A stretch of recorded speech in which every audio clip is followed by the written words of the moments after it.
Never miss this if you go to Japan. As someone who grew up in Japan for half of my life and been to cities like Tokyo, Osaka, Kyoto, I know places and things you should never miss in Japan. But if you were thinking about going to Japan and wanted to experience the true culture of Nippon, here are 5 things you should never miss if you go to Japan. Never miss Japan's top festivals with all its fireworks glory. Now, festivals are called Matsuri in Japan and people go crazy. There's actually tons of Matsuri in Japan, but the first one I recommend is the Tenji Matsuri, the Heavenly Gods Festival in Osaka. It's literally been going on since the year 951. It first starts off on land with Rikutogyo, where 3,000 people carry Japanese old daiko, which are drums, or mikoshi, which are Japanese shrines. Then it moves on to Funatogyo, where shrines will be carried by 100 ships, each with its own decorations and people on it. It goes through the Osaka Guriko Street, it goes through the main waterway with the Guriko stuff that you might have seen online. It's beautiful, and it ends with 5,000 shells of fireworks, or hanabi. However, here are a few things you have to know before going to a Matsuri in Japan to enhance your experience. It will be super energetic with drums and songs and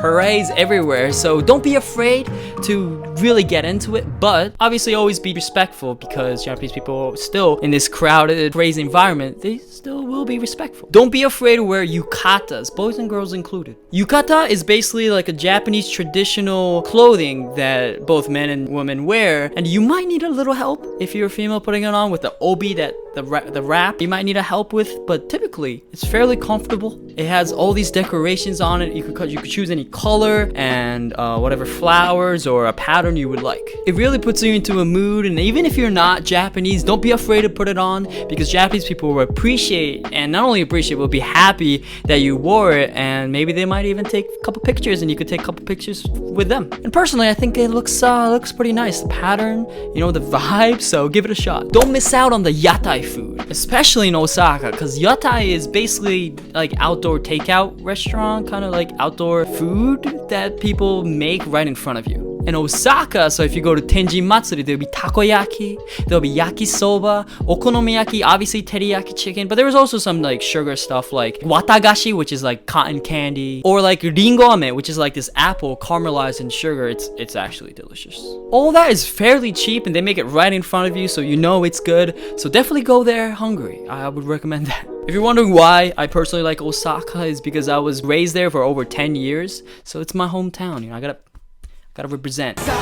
Because technically I was born in Kanagawa, which is Tokyo area. But right after I was born there, I moved to Osaka. Also, if you have the time, I would recommend you to learn the dances for each of the Matsuri. Each of the Matsuri has like a customized dance you could memorize and learn. It's the same obviously for each year, so if you have the time, try to learn it. The most famous one would be Bon Odori, which is like this, a lot of places celebrate it, and like there's this little big thing in the middle with lanterns coming from it, and people do the Bon Odori dance. It's a kind of a funky dance. I personally can't do it, so maybe we could take classes together, but they will dance the Bon Odori going in circles around the big thing, and it's actually pretty fun. So if you go to a Bon Odori festival and you know the dance, feel free to join in. Like actually, you could feel free to join in. My grandma joins in randomly every year, so if you memorize Bon Odori and go to a Bon Odori Matsuri, you could start doing this little funky thing, no problem. Tenji Matsuri is held July 24th and 25th every year, so don't miss it. Sticking with festivals and Matsuri, number 2, never miss the Gyomatsuri. So technically people might say Gyomatsuri is the most famous one, straight out of Kyoto, one of the more traditional cities, but who's counting?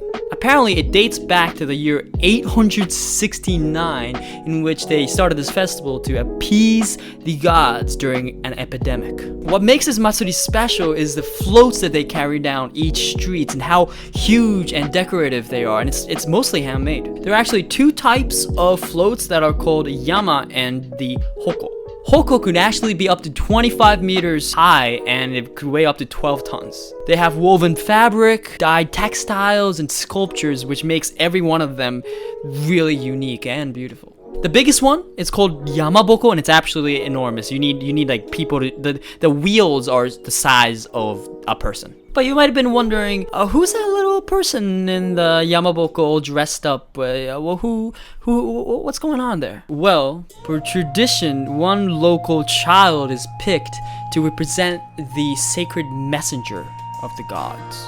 Unfortunately, he is not allowed to touch the ground from July 13th until July 17th. Like, if he wants to get somewhere, he has to be carried by a little carriage, and mainly he gets to ride the Yamaboko, so he just doesn't touch the ground for like almost a week. It's not a bad gig, and nothing bad happens at the end, so there's, it's pretty nice. Maybe I don't know anyone that's been the local sacred messenger boy, but it's pretty cool.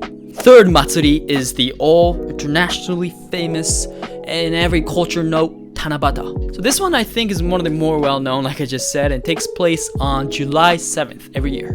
One popular Tanabata custom that I think you might be aware of is you write one's dreams and wishes onto a paper called tanzaku. And there's a colorful paper, and you put the tanzaku on a bamboo tree. You put it on there because you hope that wish will come true. That's why you see bamboo trees with so many colorful papers or tanzaku during that time if you go to Japan during that time. What dream, what yume would you write? And technically, this festival celebrates the meeting of Orihime and Hikoboshi. And according to the shortened version of the folk tale, Orihime, she was a princess. Hime means princess. She was a princess that wove beautiful cloth and such for garments for the gods. She was pretty good at it. Hikoboshi was basically like a cow herder. He kept the cows in order, and they met, they fell in love, and they got married. It sounds pretty good so far. However, when they got married, they were a little bit too lovey-dovey, labu-labu, as they call it in Japan,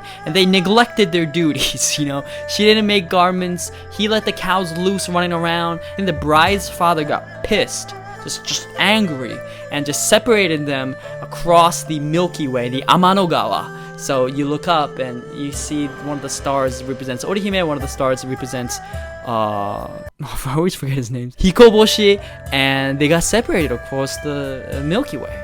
But they cried, they're like, oh my god, I can't believe this happened. And one of the gods are like, you know what, during Tanabata you get to meet once a year. During this time you get to meet, and people look up and see the Milky Way. Typically the Milky Way is the brightest during that time, so they imagine a bridge going across the Milky Way where they could meet. That's why the Love is Blind one, I think was based off a bridge. I think that's why. I'm not sure though. So Orihime and Hikoboshi, goddamn.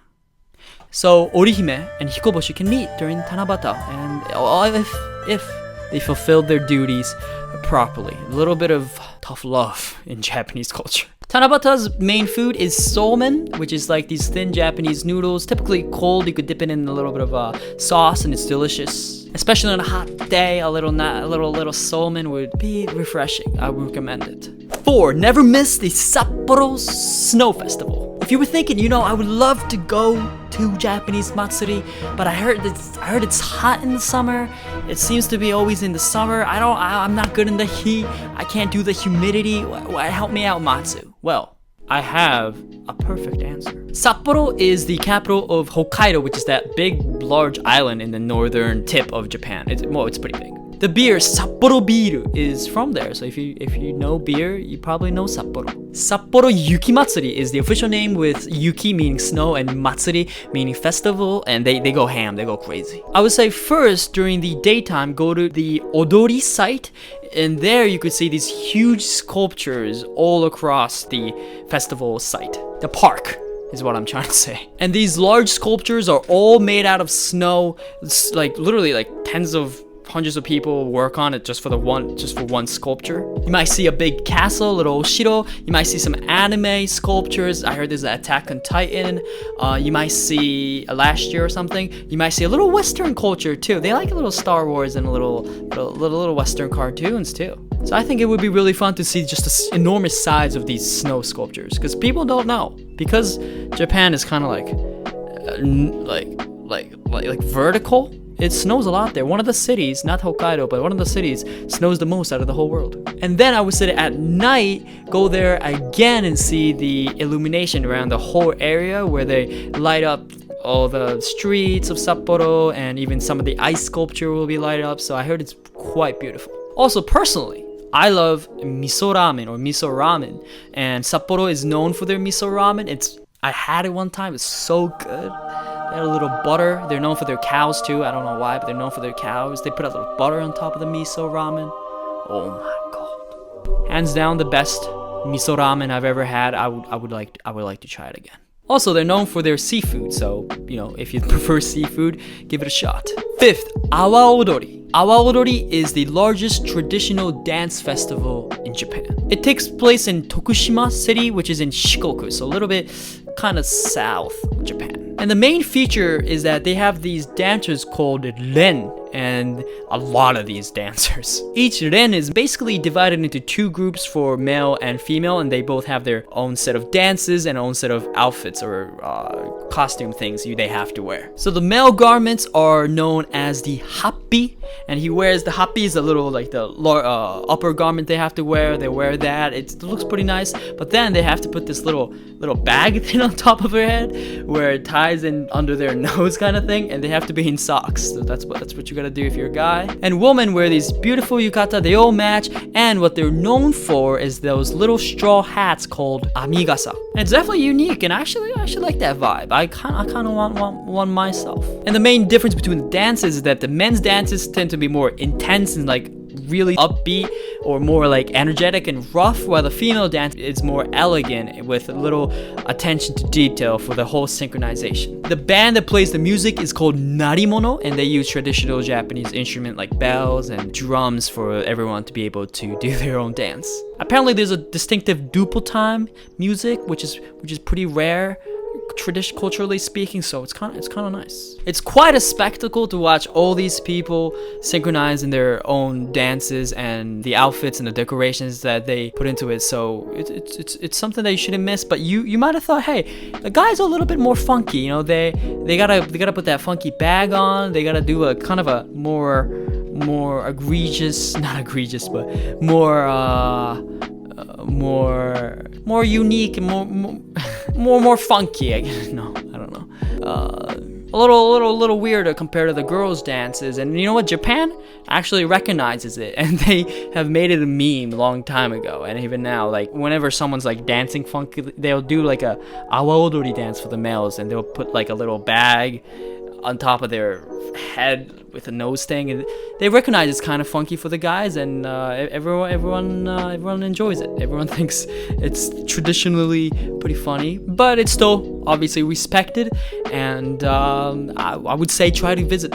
If you want to see a Japanese traditional dance, go just full send. Everyone's enjoying it, and you like the vibe of dancing more, then check out that festival. Check out this festival. All these matsuris, every single one of them are fun, energetic, and you can't miss them if you go to Japan. Obviously, you have to time the dates, which is going to be harder, but if you can, don't miss it. And it's literally been happening for like thousands of years, so if you really want traditional culture, definitely check it out. Which one would you go? Like and subscribe to join the Nakama, and peace.